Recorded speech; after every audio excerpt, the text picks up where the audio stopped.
அனைவருக்கும் வணக்கம். இன்றைக்கி 9th ஸ்டாண்டர்ட் சீவக சிந்தாமணியை பற்றி பார்க்க போகிறோம். சீவக சிந்தாமணியை இயற்றியவர் திருத்தக்க தேவர்.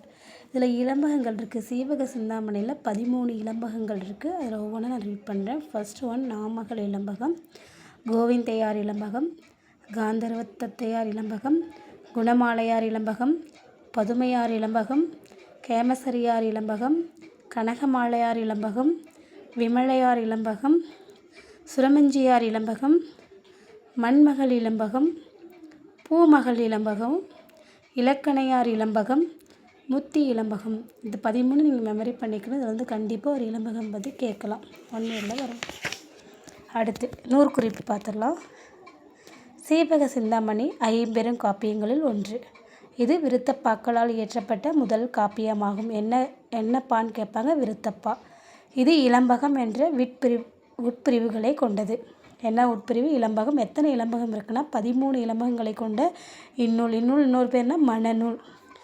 சீவக சிந்தாமணி என்னன்னு சொல்லுவாங்க? மணநூல் அழைக்கப்படுகிறது. நாமகள் இலம்பகத்தில் நாட்டு வளம் என்னும் பகுதி பாடமாக அமைந்துள்ளது. கொஷின் எப்படி கேட்பாங்கன்னா, நாட்டு வளம் எந்த பகுதியில் இருக்குதுன்னு கேட்டால் நாமகள் இலம்பகம்.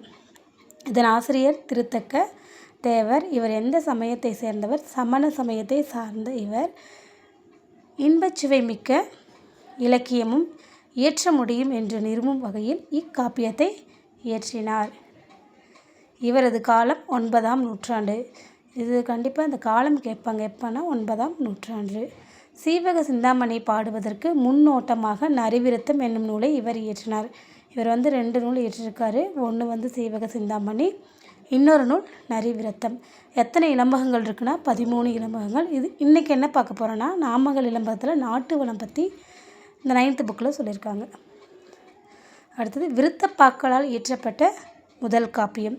தமிழ் இயக்க வரலாற்றில் கிபி 9ஆம் நூற்றாண்டில் ஒரு புதுமையை புகுத்தியவர் திருத்தக்க தேவர் எனலாம். சீவகன் என்ற அரசனுடைய வரலாற்றை காப்பியமாக பாடிய போது விருத்தம் என்னும் புது செய்யுள் வகையை பயன்படுத்தினார். 3000க்கு மேற்பட்ட பாடல்கள் கொண்ட ஒரு பெரிய காப்பியத்தை அந்த புதிய செய்யுள் வகையாலேயே முழுதும் பாடி முடித்தார். விருத்தம் என்பது 4 அடிகள் உடையது. முதல் அடியில் எத்தனை சீர் வருமோ அத்தனை சீர்களே மற்ற 3 அடிகளிலும் வரும். முதல் அடியில் அமைந்த சீர்கள் அமைப்பே அடுத்த அடிகளிலும் அதே முறையில் வரும். அதனால் முதல் அடியின் ஓசையே மற்ற 3 அடிகளிலும் திரும்ப திரும்ப ஒலிக்கும். இது யார் சொன்னாங்கன்னா மூவரதராசனார். அடுத்து சங்க இலக்கிய நிகழ்வுகளில் கருத்தை கூறும் தன்னுணர்ச்சி பாடல்களாக அமைந்தன. ஒப்பில்லாத தலைவன் ஒருவனது வாழ்க்கையை பாடுவனாய் காப்பியங்கள் உருவாகியன. இவ்வகையில் சீவகனை தலைவனாக தோன்றிய காப்பியம் சீவக சிந்தாமணி. இன்பங்களை துறந்து துறவு பூண வேண்டும் என்பதே இக்காப்பியத்தின் மைய கருத்தாகும். ஏமங்கத நாட்டின் வளத்தை திருத்தக்க தேவர் வருணிக்கும் பகுதி அந்நாட்டின் செழிப்பை உணர்த்துகிறது. ஃபஸ்ட்டு ஏமங்கத நாட்டு வளம். பார் போற்றும் ஏமாங்கதம். காய்மாண்ட தெங்கின் பழம் வீழ கமுகின் நெற்றி பூமாண்ட தீந்தேன் தொடைகீறி வருக்கை போழ்ந்து தேமாங்கனி சிதறி வாழை பழங்கள் சிந்தும் ஏமாங்கதம் என்றும் இசையால் திசை போயது உண்டே. சொல்லும் பொருளும் வந்து கண்டிப்பாக கேட்பாங்க. தெங்குன்னா தேங்காய், இசை புகழ், வருக்கை பலாப்பழம், நெற்றி உச்சி. இதன் பொருள் என்ன சொல்லியிருக்காங்கன்னா, உயரமான தென்னை மரத்திலிருந்து நன்றாக முற்றி காய் விழுகிறது. அது விழுகின்ற வேகத்தில் கீழுள்ள பாக்கு மரத்தின் உச்சியிலுள்ள சுவைமிக்க தேன் அடையை கிழித்து பலாப்பழத்தினை பிளந்து மாங்கனியை சிதற வைத்து வாழைப்பழங்களை உதிர்க்கவும் செய்தது. இத்தகு வளம் நிறைந்த ஏமாங்கத நாட்டின் புகழ் உலகின் பல திசைகளிலும் பரவி இருந்தது. இதில் எப்படி கேட்பாங்கன்னா, தெங்குன்னா தேங்காய், தெங்கு தேங்காய், இசை புகழ், வருக்கை பலாப்பழம், நெற்றி உச்சி. செகண்ட் ஒன், வாரி வழங்கும் வள்ளல். வள்ளல் கைத்தல மாந்தரின் மால்வரை கொள்ளை கொண்ட கொழுநிதி குப்பையை உள்ளம் இல்லவர்க்கு ஊர்தோறும் உயித்து உழாய் வெள்ளம் நாடு மடுத்து விரைந்ததே. சொல்லும் பொருளும் இதிலிருந்து கண்டிப்பாக கேட்பாங்க.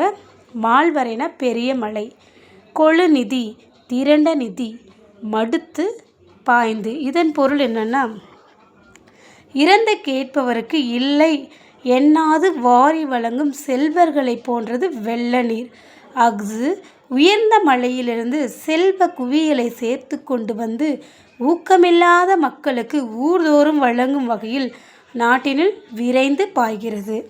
இதில் கண்டிப்பாக சொல்லும் பொருளும் கேட்பாங்க, அதை நல்லா படிச்சுக்கோங்க. அடுத்தது, மனம் கமழும் கழனி. நெறி மறுப்பு எருமையின் ஒருத்தல் நீள் இனம் செறி மறுப்பு ஏற்றினும் சிலம்ப பண் உரி இப் பொறிவரி வராளினம் இரிய புக்குடன் வெறிகமழ் கழனியுள் உளுணர் வெள்ளமே.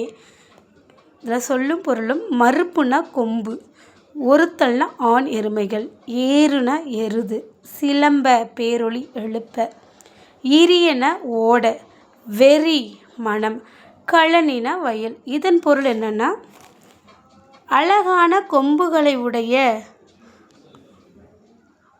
ஆண் எருமைகளும் நேரான கொம்புகளை உடைய எளிமையான எருதுகளும் பேரொலி எழுப்புகின்றன. அவ்வொலி கேட்டு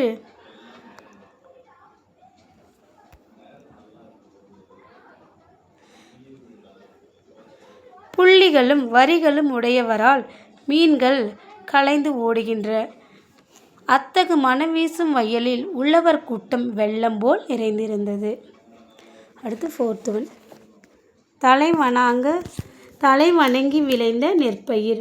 சொல்லரும் சூழ்பசும் பாம்பின் தோற்றம் போல் மெல்லவே கரி இருந்து ஈன்று மேலலார் செல்வமே போல்டலை நிறுவி தேர்ந்த நூல் கல்விசேர் மாந்தரின் இறைஞ்சி காய்த்தவே. இது சொல்லும் பொருளும், சூழ்னா கரு, மேலலார் பக்குவம் இல்லாதவர், இறைஞ்சினா பணிந்து. மீனிங் கரு கொண்ட பச்சை பாம்பு போல் நெற்பயிர்கள் தோற்றம் கொண்டுள்ளன.